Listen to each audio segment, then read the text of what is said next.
तालिबान ने अफगानिस्तान पर कब्जा कर लिया, कोई असर हुआ क्या वहां?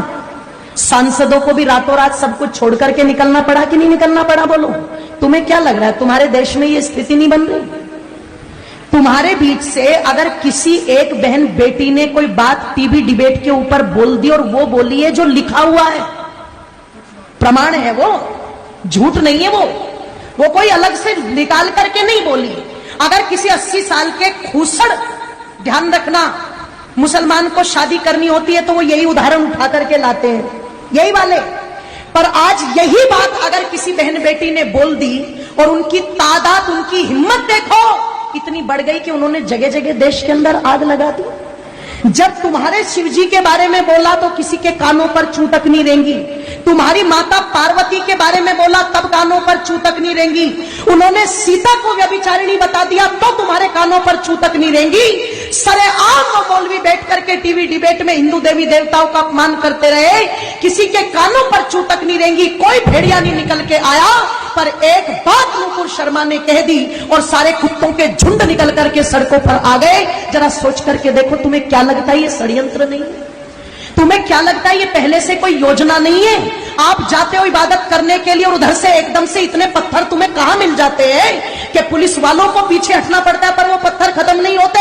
आपको क्या लगता है इसके पीछे कोई योजना नहीं है? और इसके पीछे कोई योजना नहीं है कि जो भाईचारे के गीत सुनाए जाते हैं वो सारे के सारे गीत हमारे लिए है, क्या वो उन पर गीत लागू नहीं होता?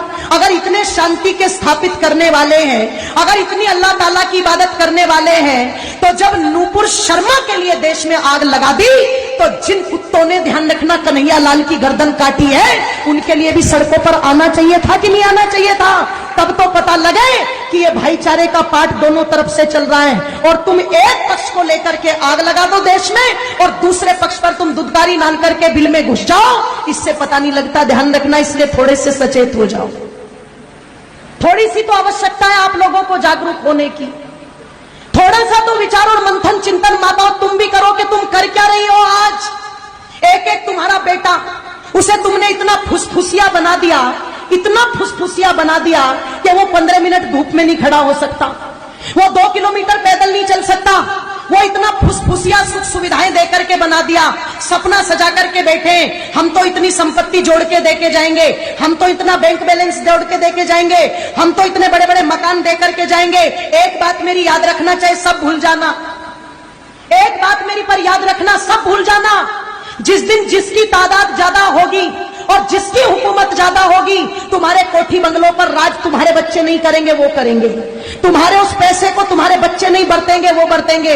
तुम्हारी संपत्ति पर मालिकाना अधिकार तुम्हारा नहीं होगा, उनका होगा। अगर यकीन ना हो तो कश्मीर का इतिहास ज्यादा पुराना नहीं है, अगर यकीन ना हो तो पाकिस्तान को अलग हुए ज्यादा समय नहीं हुआ है, जब रातों रात अपना सब कुछ छोड़कर के वहां से भगना पड़ा था। वो जमीन भी छोड़ी, वो कोठी बंगले भी छोड़े, वो धन संपत्ति भी छोड़ी।